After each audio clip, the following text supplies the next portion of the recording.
السلام عليكم ورحمة الله وبركاته. معكم المهندس أحمد الشاذلي في فيديو جديد هنتكلم فيه إن شاء الله عن محتوى كورس السكتش اب 2023 وبرنامج فيري 6. هعرفكم إن شاء الله محتوى الكورس بالتفصيل من المحاضرة الأولى لحد المحاضرة 11. مجرد ما تشترك في الكورس بتاعنا إن شاء الله هيكون معاك الملفات هتحملها، هتظهر معاك بالشكل اللي قدامك ده كده. طبعا المحاضرة الأولى موجودة مجانا على القناة على اليوتيوب. برضو اللي حابب يشوف اسلوب الشرح في محاضرة كاملة عامل ازاي، والفيديو ده برضو انا عامله للناس بحيث انها تشوف المحتوى ككل برضو هيكون عامل ازاي في كل محاضرة.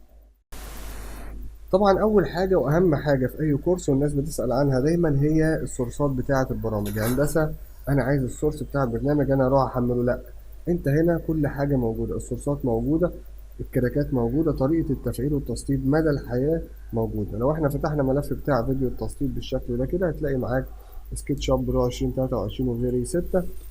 ادي الملفات بتاعتنا والكراكات، كل حاجة مشروحة في الفيديو ده. تقدر بكل بساطة تشوف طريقة التسطيب والتفعيل مدى الحياة زي ما انت شايف، كل التفاصيل مفيش اي حاجة ناقصة تماما. طبعا زي ما هو باين معانا كده من عنوان المحاضرة الأولى، المحاضرة الأولى اسمها سكتش أب تولز، هنتكلم فيها إن شاء الله عن برنامج سكتش أب، وكذلك المحاضرة التانية. تعالوا كده نشوف شكل المحتوى. ده كده شكل المحتوى بنظرة عامة قبل ما ندخل محاضرة محاضرة ونفتح كده الفيديوهات بتاعتها ونشوف الملفات. المحاضرة الأولى والمحاضرة التانية ليهم علاقة ببرنامج سكتش أب.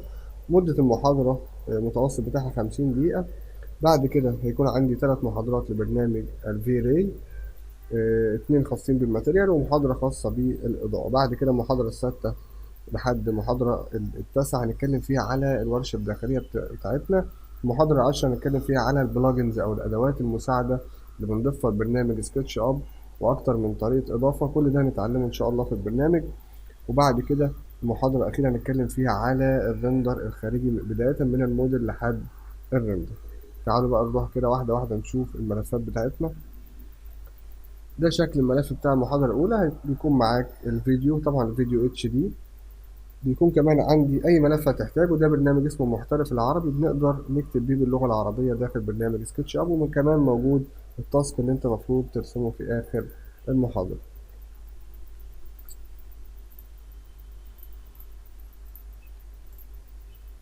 ده الفيديو بتاعنا، المدة بتاعته 53 دقيقة بالشكل ده كده. اتكلمنا طبعا فيه عن أدوات برنامج سكتش أب وكمان الإعدادات بتاعة البرنامج. الشرح يا جماعة بالتفصيل للناس اللي هي بتبدأ إن شاء الله في البرنامج بإذن الله.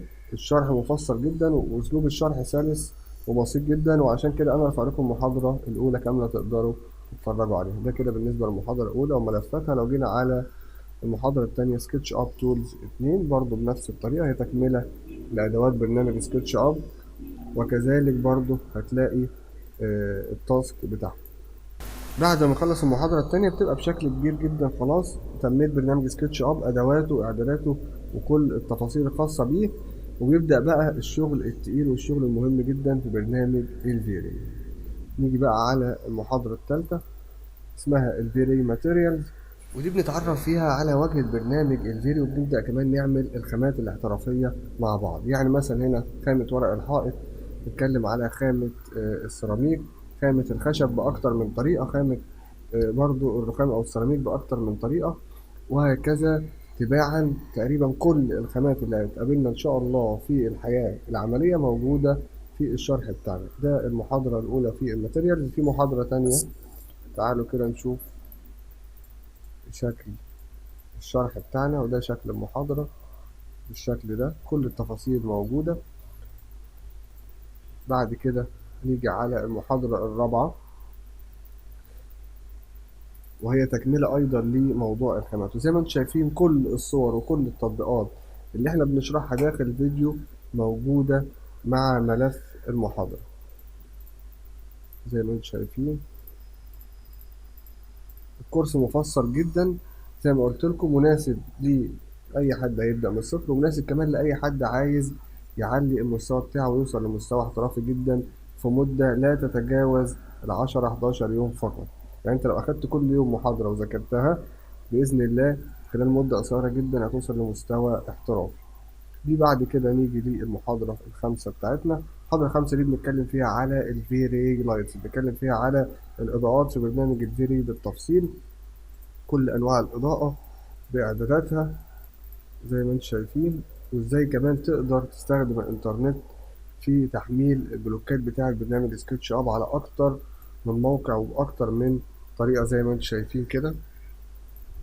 الكورس شامل بشكل كبير، حتى برضه في موضوع انك ازاي تنزل افكار وتجمع افكار للبروجكت بتاعك او المشروع بتاعك. طبعا زي ما انتم شايفين الملفات، ده ملف حاجه اسمها ال HDRI وملف الاي اس بتاع السبوتات.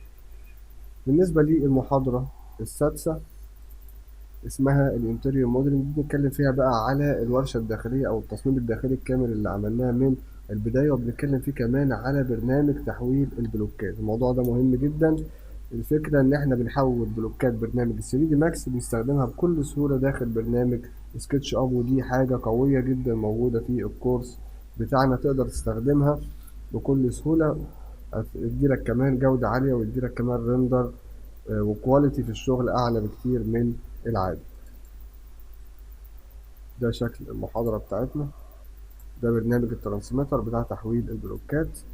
ده كده بلوك الماكس، وطبعا مش ضروري يكون عندك برنامج الماكس يعني، لكن دي لقطة كده بتستخدم من برنامج الماكس، ولكن زي ما بقول لك مش شرط أساسي تكون بتستخدم برنامج الماكس عشان تقدر تحول البلوكات. الموضوع مش مهم، مش أساسي تماما، بس أنا حبيت أفتح البلوك في برنامج الماكس عشان الناس تبقى برضه شايفاه. هنا تتحول لسكتش اب وتقدر تعمل له ماتيريال. طبعا اتكلمنا كمان بداية زي ما انتم شايفين كده، بداية من رفع المقاسات ورسم البلان بتاعنا ده للناس اللي شغالة اوتوكاد. لو انت برضو ما بتشتغلش اوتوكاد مش اساسي ان هو تكون عشان تحضر الكورس بتاعنا تكون عارف اوتوكاد، تقدر ترسم داخل برنامج سكتش اب بكل سهولة، ما عندكش اي مشكلة تماما. ده كده شكل الورشة بتاعتنا بالتفصيل، كل تفصيلة كبيرة وصغيرة مشروحة. ده بالنسبة للمحاضرة السادسة. المحاضرة السابعة برضو تكملة الانتيريور موديلنج 2. زي ما انتم شايفين بيبدأ الموديل بتاعنا او التصميم بتاعنا يوصل مرحلة مرحلة للشكل النهائي بتاعه. وهنا برضو زي ما انتم شايفين ادي موقع بنترست، زي ما قلنا موضوع تجميع الافكار، مكتبة التلفزيون بتاعة البروجكت بالتفصيل الممل. طيب ده كده بالنسبة لي المحاضرة السابعة. بعد كده المحاضرة الثامنة بتاعتنا هنتكلم فيها على الماتريالات بقى بتاعة البروجكت الداخلي، وكمان الإضاءة، ازاي نكريت بقى الماتريال دي الورشة بتاعتنا، وكذلك الإضاءة بتاعتنا بالتفصيل زي ما انتم شايفين. بعد كده المحاضرة التاسعة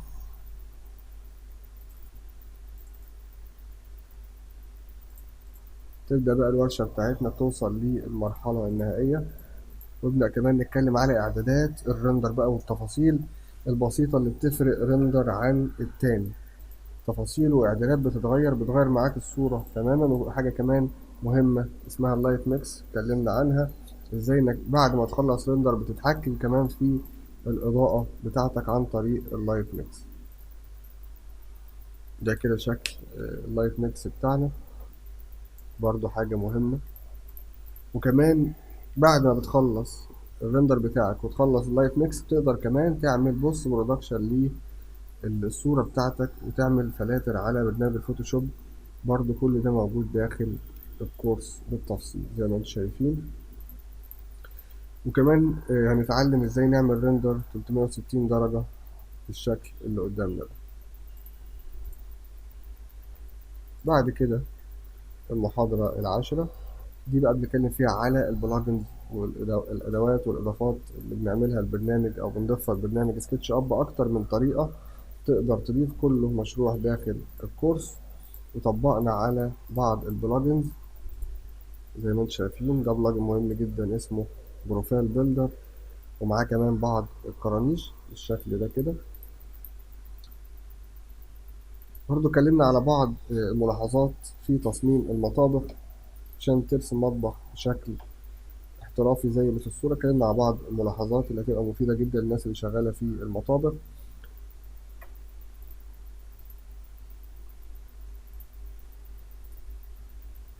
بعد كده المحاضرة 11 والأخيرة اللي هو الإكستيريور موديلنج،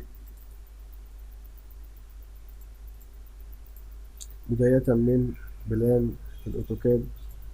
عملنا موديل خارجي لعمارة زي دي بالشكل ده. وبعد كده اتكلمنا على بعض الملاحظات المهمة جدا في رسم حاجات أكثر تعقيدا زي الموديل اللي قدامنا ده كده. اتكلمنا ازاي نقدر نعمل شكل البلكونة بالطريقة دي، البرامق وكمان الحديد والكرانيش زي ما انتم شايفين. ده بلجن برضو مهم عشان تقدر تخلي الهاند ريل بشكل دائري.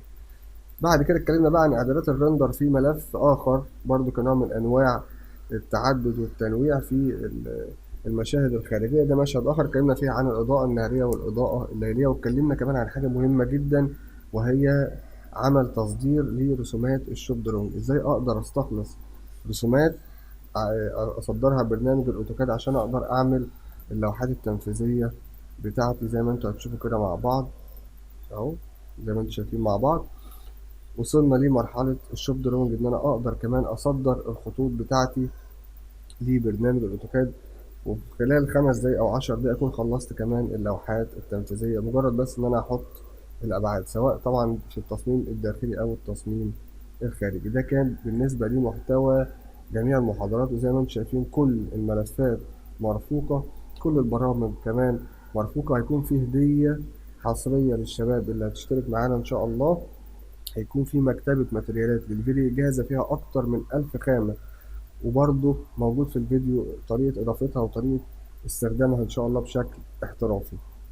هيكون في هدية تانية برضه للشباب إن شاء الله اللي هتكون معانا في الكورس الكامل. هيكون في مكتبة بلوكات أكتر من 20 جيجا لبرنامج سكتش أب تقدر تستخدمها في المشاريع بتاعتك.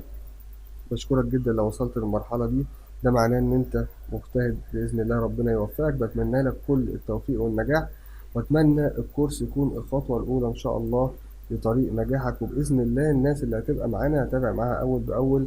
هطلع لايف إن شاء الله كل أسبوع، بنحدد الميعاد مع بعض. لو عندك أي مشكلة بفتح الجهاز بتاعي وبشرحها لك، بعالج لك كل المشاكل بتاعتك وبتابع معاك التاسكات بشكل أسبوعي إن شاء الله. أتمنى لكم جميعا التوفيق.